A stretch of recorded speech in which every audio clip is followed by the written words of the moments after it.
नमस्कार मंडळी, मी रीना. आणि मी Prateek. Welcome welcome back back to to our our vlog. Vlog. आज आम्ही तुम्हाला घेऊन आलो आहोत पुण्याजवळील एका अतिशय शांत, दिव्य आणि सुंदर ठिकाणी. ते म्हणजे Trimandir. So stay with us till the end, कारण आजचा व्लॉग आहे pure peace, spirituality and travel vibes.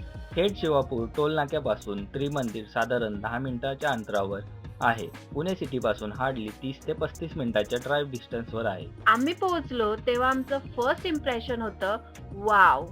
विशाल परिसर, स्वच्छ हवा आणि एकदम शांत वातावरण. सिटीचा नॉईज इथे पूर्ण गायब होता. त्रिमंदिरचा कॉन्सेप्ट खूप युनिक आहे. इथे 3 धर्माचा सुंदर संगम आहे. जैन, शैव आणि वैष्णव, म्हणून नाव त्रिमंदिर. मंदिराचे स्ट्रक्चर खूप आकर्षित आहे. बाहेरून महालासारखं भव्य आणि आतून एकदम शांत आणि निवांत. Inside, you will find idol of Lord Shimandar Swami, शिवलिंग, श्री कृष्ण, राधा, हनुमानजी आणि बरेच देवी देवतांचे मंदिर section. Everything is made with fine marble.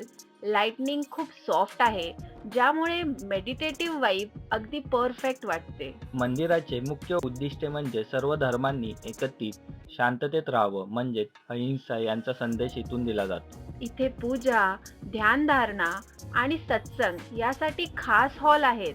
लोक इथे मनशांतीसाठी, निगेटिव्ह थॉट्स दूर करण्यासाठी आणि जस्ट डिस्कनेक्ट फ्रॉम साठी येतात. खरं सांगायचं झालं तर आत पाऊल ठेवताच एकदम शांतता जाणवते. जणू काही मनावरचं वजन हलकं झाल्यासारखं. मंदिराच्या बाहेर एक मोठं ग्रीन आणि वेल मेंटेन्ड गार्डन आहे. फॅमिलीज, किड्स, सिनियर सिटीजनसाठी परफेक्ट स्पॉट. फोटोग्राफी आणि व्हिडिओग्राफी इथे अलाउड आहे. त्यामुळे आम्ही छान व्हिडिओज रेकॉर्ड केले, ज्यात तुमच्यासाठी हा व्लॉग तयार केला आहे. ऑनेस्टली आम्हाला इथे येऊन एकदम शांत वाटलं, की काही मिनिटे फक्त बसून राहिलो. No noise, no rush, just pure positive vibes. मला वाटतं या जागेची एनर्जी इतकी स्ट्रॉंग आहे की दररोजच्या धावपळीमुळे आलेला थकवा काही क्षणात गायब होतो. So, if you want peace, positivity, and meaningful travel experience, Trimandir is absolutely worth visiting. तर हा होता आमचा आजचा छोटासा पण हार्टफेल्ट अनुभव.